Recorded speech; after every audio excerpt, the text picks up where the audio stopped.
നമ്മളിപ്പോൾ മോശയെ പറ്റി ചിന്തിക്കുമ്പോൾ जब हम मूसा के बारे में हम सोचते हैं നമുക്കറിയാം പുതിയ നിയമ ഇസ്രായേലും പഴയ നിയമ ഇസ്രായേലും പുതിയ നിയമ ഇസ്രായേലിൻ്റെ നിഴലാണ് പഴയ നിയമ ഇസ്രായേൽ. तो हम समझ सकते हैं कि जो पुराना नियम है और नया नियम है, उसमें पुराना नियम जो है वो नया नियम का एक शैडो जैसा चीज़ है. അപ്പോൾ മോശയെ ദൈവം വിളിച്ചത് ഇസ്രായേൽ ജനത്തെ മിസ്രൈമിൽ നിന്ന് അല്ലെങ്കിൽ ഫറവോന്റെ അടിമത്തത്തിൽ നിന്ന് കൊണ്ടുവരാൻ വേണ്ടിയാണ്. तो हम जानते हैं कि ये जो मूसा जो परमेश्वर ने जिनको बुलाया वो मिस्रैम में जा करके वहाँ के इस्राएल जन को वहाँ से बाहर ले आने के लिए वो चुने थे उनको. മോശ ഈ ഫറവോന്റെ കൊട്ടാരത്തിൽ വളർന്ന് അതിനു വേണ്ടിയുള്ള അഭ്യസനം അവന് ലഭിച്ചു എന്നൊരു തോന്നൽ അവനുണ്ടായി കാണും. അതുകൊണ്ടാണ് അവൻ ഒറ്റയടിക്ക് ഈ മിസ്രൈമിനെ കൊന്ന് ഇസ്രായേലിയരെ രക്ഷിക്കുവാൻ, അവന്റെ സ്വന്തം ശക്തി കൊണ്ട് രക്ഷിക്കുവാൻ വേണ്ടി ശ്രമിച്ചത്. तो मूसा ने क्या सोचा कि वो जब महल में रहने लगा राजाओं के साथ में, तो वो ये सोचा कि उसके पास वो बल है जिसके द्वारा वो इस्राएल जन को मिस्र देश से वो निकाल सकता है. वैसा वो मूसा सोचने लगा. മോശയ്ക്ക് തൻ്റെ വിളിയെ പറ്റി വളരെ അധികം ഒരു അറിവുണ്ടായിരുന്നുവെങ്കിലും ആ വിളി ചെയ്യുവാനുള്ള ശക്തി അവന്റെ ജഡത്തിൽ നിന്ന് അല്ലെങ്കിൽ സ്വയത്തിൽ നിന്ന് അവൻ എടുക്കുകയായിരുന്നു. तो मूसा को बहुत बड़ा एक परमेश्वर से एक दान था, वरदान था कि उसका बहुत बड़ा एक काम है, लेकिन मूसा अपने बल और अपनी शक्ति के द्वारा उस काम को करने के लिए वो सोच रहा था. അവൻ അവന്റെ ശക്തി കൊണ്ട് ചെയ്യുവാൻ ശ്രമിച്ചപ്പോൾ അവന് പെട്ടെന്ന് അതിലൂടെ ഒരു ഭയം നേരിട്ടു. അവൻ മരുഭൂമിയിലേക്ക് ഓടി പോകേണ്ടതായി വന്നു. तब जब उसने यह सोच करके उस पर काम करने के लिए आगे बढ़ा, तो उसको एक काम करके उससे भयभीत होकर के उस मिस्र देश से भाग जाने के लिए मजबूर हो गया. അവിടെ അവന് കിട്ടിയ ജോലി എന്ന് പറയുന്നത് ആടിനെ തീറ്റുകയാണ്. तो वहाँ पे हम जानते हैं कि मूसा एक भेड़ों को चराने वाला एक आदमी बन गया. 40 വർഷം ഒരു വ്യക്തി ആടിനെ തീറ്റി ജീവിക്കുമ്പോൾ അവൻ മിസ്രൈമിന്റെ ഫറവോന്റെ കൊട്ടാരത്തിൽ നിന്ന് പഠിച്ചത് മുഴുവനും ഇല്ലാതെയായി.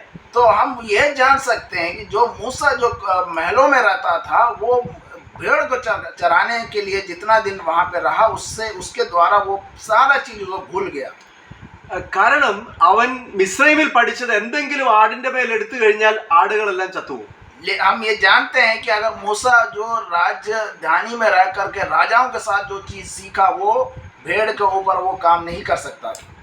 സോ അങ്ങനെ അവനെ പരിശീലിപ്പിച്ചതിന് ശേഷം ദൈവം ഉൾപ്പടർപ്പിൽ നിന്നുകൊണ്ട് പറയുകയാണ്, മോശേ, ഞാൻ നിന്നെ ഒരു പ്രവൃത്തിക്ക് വേണ്ടി വിളിച്ചിരിക്കുന്നു, നീ അതിനു വേണ്ടി ഇപ്പോൾ പോകണം. उधर उस समय मूसा से परमेश्वर ने कांटों के झाड़ में से बात करके बताया कि तुम चुने गए हो और तुमको मिस्र में जाके इस्राएल जन को बाहर लेके आना. മോശ പറയാണ്, എന്റെ ശക്തി കൊണ്ട് പറ്റത്തില്ല. मूसा ने बोला, मेरे से बिल्कुल नहीं हो सकता. എനിക്കത് പറ്റില്ല. കാരണം 40 വർഷം ഞാൻ സംസാര ശേഷി പോലും ഇല്ലാത്തവനായി മാറി. 40 वर्ष इस जगह में रहने के बाद मैं बोलना भी भूल गया, किस तरह से बोलना है. അപ്പോൾ ദൈവം പറയുന്ന ഒരു കാര്യമുണ്ട്. उस समय परमेश्वर ने इस तरह से एक बात बोली. ദൈവം പറയാ, നീ ഫറവോന്റെ അടുത്ത് ചെന്നിട്ട് तुम पर मूसा वो फरवोन के पास जाओ, എന്നിട്ട് അവനോട് പറയണം, और उससे यह बात कहो, ഞാനാകുന്നവൻ ഞാനാകുന്നു, ഞാനാണ് നിന്നെ അയച്ചിരിക്കുന്നത്. मैं जो हूँ मैं हूँ और मैं तुम्हें भेजा हूँ. അപ്പോൾ ഫറവോൻ ചിന്തിച്ചിരിക്കുന്ന ഫറവോനാണ് ഏറ്റവും വലിയ രാജാവ്. ഫറവോന്റെ അധീനതയിലാണ് ഇസ്രായേൽ ജനവും മിസ്രൈം ജനവും എല്ലാം ഫറവോന്റെ അധീനതയിലാണെന്നാണ് ഫറവോൻ ചിന്തിച്ചിരിക്കുന്നത്. उस समय हम जानते हैं कि फरो जो है ये सोचता था कि वो एक भगवान परमेश्वर के रूप में है, और वो इस्राएल जन को ही नहीं पूरे दुनिया को वो राज कर सकता है, और कोई उसको हटाने वाला नहीं है. പക്ഷേ ഫറവോനോട് മോശയിലൂടെ ദൈവം പറയുകയാണ്, ഞാൻ ആകുന്നു, ഫറവോൻ ആകുന്നില്ല. और मूसा को परमेश्वर क्या बोलते हैं, मैं हूँ और वो फरवोन नहीं है. മോശയും ഫറവോനും ആരും ആകുന്നില്ല, പക്ഷേ ദൈവം ആകുന്നു. और हम इससे ये समझ सकते हैं कि मूसा से जो बात कही उससे ये समझ सकते हैं कि फरवोन कोई नहीं है, मूसा भी कोई नहीं है, परमेश्वर है सबसे बड़ा.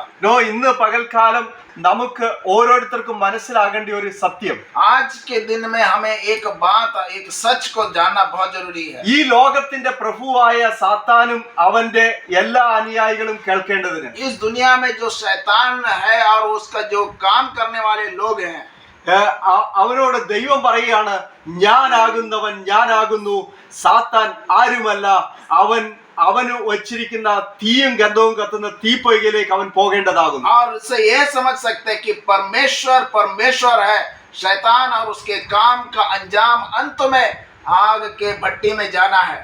ഇന്ന് സാത്താൻ അവന്റെ എത്ര ശക്തിയോടുകൂടെ ഈ ലോകത്തിൽ പ്രവർത്തിച്ചാലും അവൻ എത്രയെല്ലാം ആളുകളെ അവന്റെ അധീനതയിലാക്കി, ഇവൻ ഇസ്രായേൽ ജനത്തെ, ദൈവജനത്തെ പോലും അവന്റെ വരുതിക്കുള്ളിൽ കൊണ്ടുവരുവാൻ ശ്രമിച്ചാലും ദൈവം പറയുകയാണ്, ഞാൻ ആകുന്നു, സാത്താൻ ആകുന്നില്ല.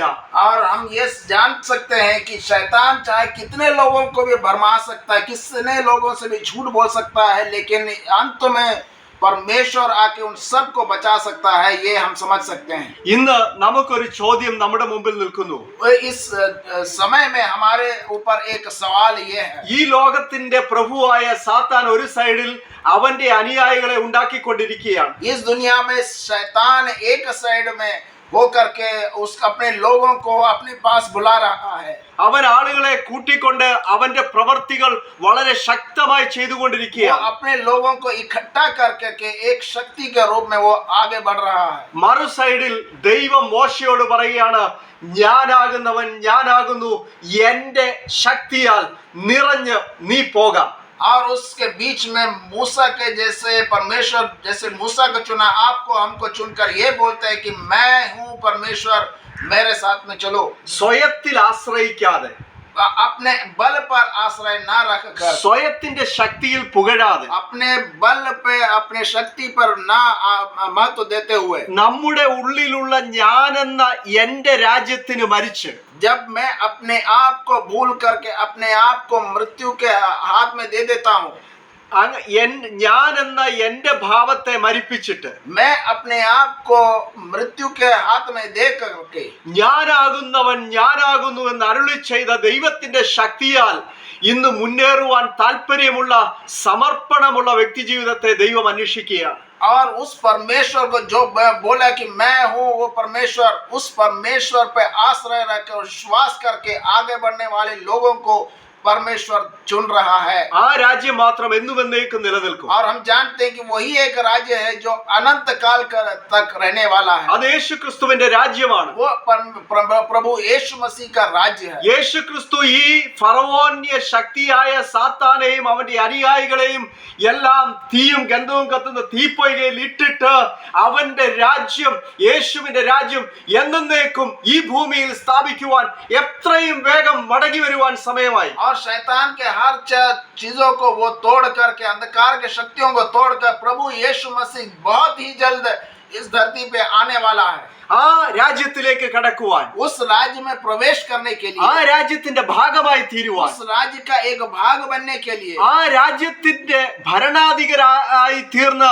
കർത്താവിനോടുകൂടി രാജ്യം ഭരിക്കുവാൻ, उस राजा के साथ हम भी राजा के भाग बनकर राज्य करने के लिए, മോശയുടെ സ്വയത്തിന്റെ ശക്തികൾ മരിച്ച് ദൈവശക്തിയാൽ അവൻ കടന്നുപോയതുപോലെ നമുക്കും ഇന്നായിരിക്കാം. और उस मूसा की तरह जो अपनी शक्ति को छोड़ करके परमेश्वर को शक्ति प्राप्त करके उस शक्ति में आगे बढ़ने के लिए हमको भी आगे बढ़ना है. ദൈവം അതിനുവേണ്ടി നമ്മെ സഹായിക്കട്ടെ. परमेश्वर उसके लिए हम सबको सहायता करे, उसके लिए प्रार्थना करते हैं. ആമേൻ. आमीन.